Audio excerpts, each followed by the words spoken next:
Today we are looking at your financial health. Joining us over the phone to have this conversation is Charles Fakroha. Hi Charles, good morning. Good morning, Debbie. Good morning. It's a wonderful Monday morning. All right, financial health. Tell us about it.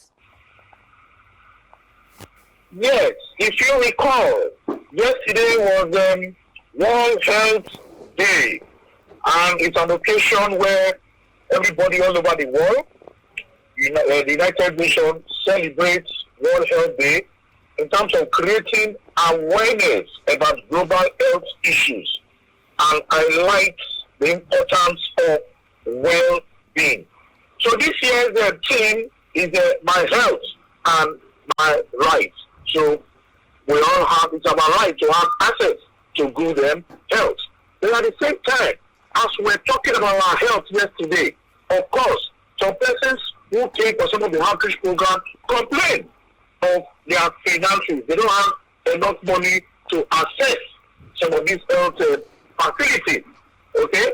And that's why government has so many schemes, HMO and all that. So we are now saying, as individuals, when you are taking care of your physical health, how do you improve your financial health? Because we have been told that health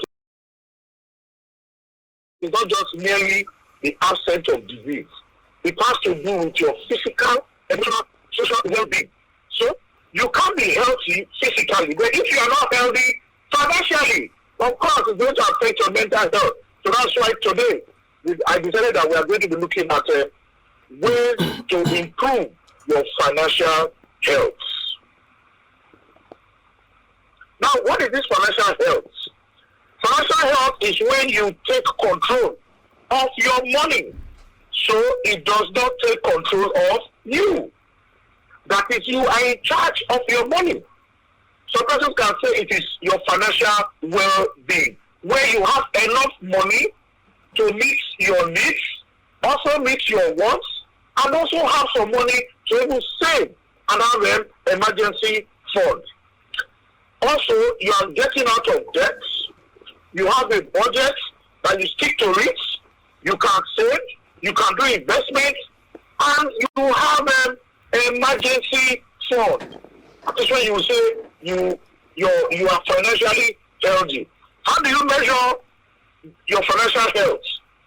You ask yourself some questions. What is your net worth?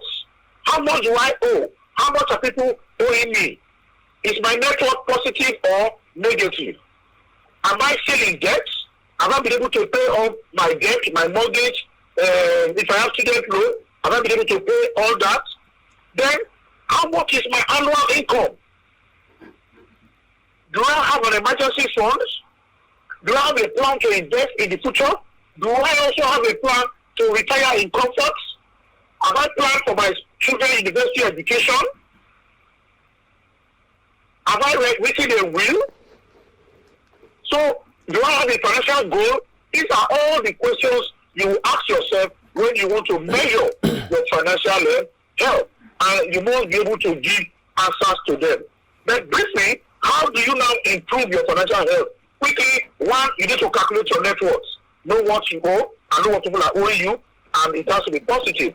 If it's negative, you have to do some work. You have to organize your bank account. Ensure that when you want to save, you make your savings automatically.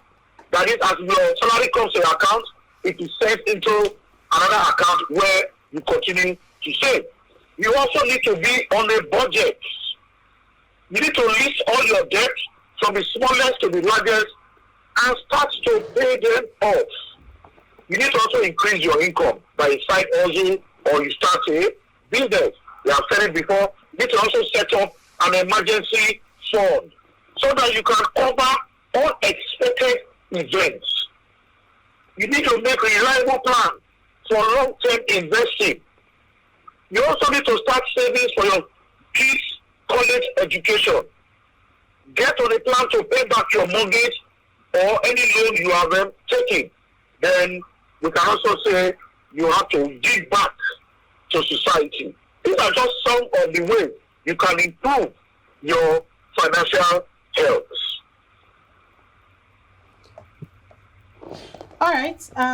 There is a lot of things packed up. Josh, you seem to have questions that you want to ask. You might want to go ahead. Yeah, so when you talked about one's net worth, it could either be negative or positive, and the best way to be able to get it, as you have advised, is do a subtraction of what you're owing from what you already have, and that gives you your net worth. And if your net worth is to be negative, what is the gauge to know at what level your net worth is negative as opposed to being positive? Okay, you have to be honest with yourself. You have to list out all your liabilities. But first of all, we advise clients to list out all their assets.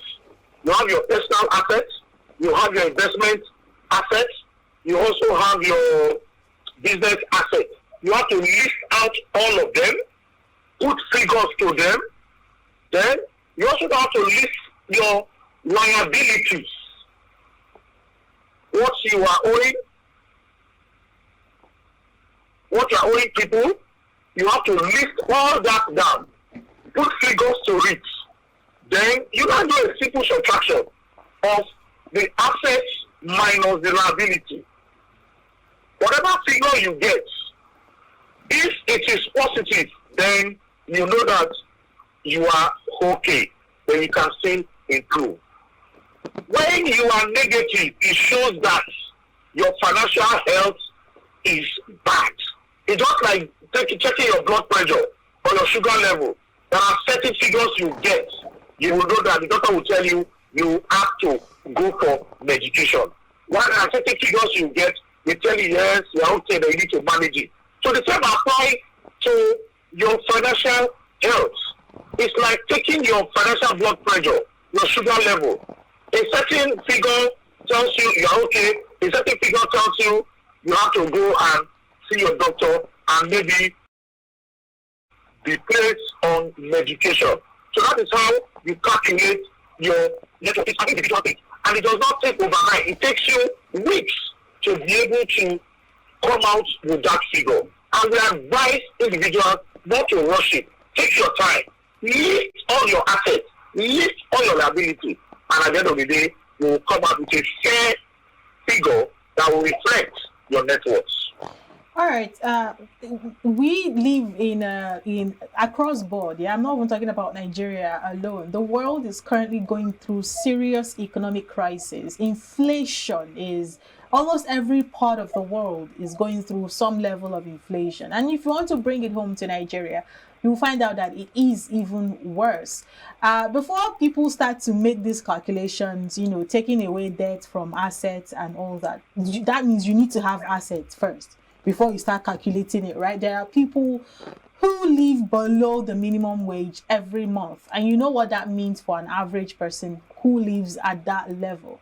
How is that person supposed to even begin to check their financial health in the first place? Okay, you have just said it. They don't have any assets. Have they? Mm-hmm. Well, they work. Income. If we are talking about you have an income, no matter how small, the income comes in. So that income that come, maybe on a monthly basis or a weekly basis, is your asset. So it is based on that. You say, okay, for this month, I am 30,000 naira comes in. And now, that's my asset now. If that's the only asset you have, 30,000 naira cash. That is your asset. Then you now look at your liabilities. So if in the month, your liabilities from your calculation is 60,000. That means you have a negative net worth. And that means you need to see experts as to what thing to do to increase your asset, that is, increase your income. And how do you increase your income? By having a side also, doing other things. Then if you don't do this, you don't check it, you don't even know whether you are positive or negative. So you just need to do it. And once you see that you are negative, then of course you begin to think of ways of how to improve your assets, that is your income side. And of course you can talk to experts. What can you now do? If you work 5 to 9 on weekend, what else can you do? So it's an individual thing and you must be ready. It's just like If you don't go and check your blood pressure or your sugar level, you will not know where you belong to. And when you have checked it and you have seen that this is the figure, then you now begin to think of solution to improve the conditions you have seen. All right, very salient points that you've made this morning. Thank you so much, Charles. I think one thing I will take away from this is that your financial health is like your blood pressure. You need to keep checking it to know when you're getting overboard or below board. I hope everybody else takes that away as well. Until we meet again, Charles, thank you so much for dropping by the show this morning. We appreciate it. Thank you very much. My health, my right.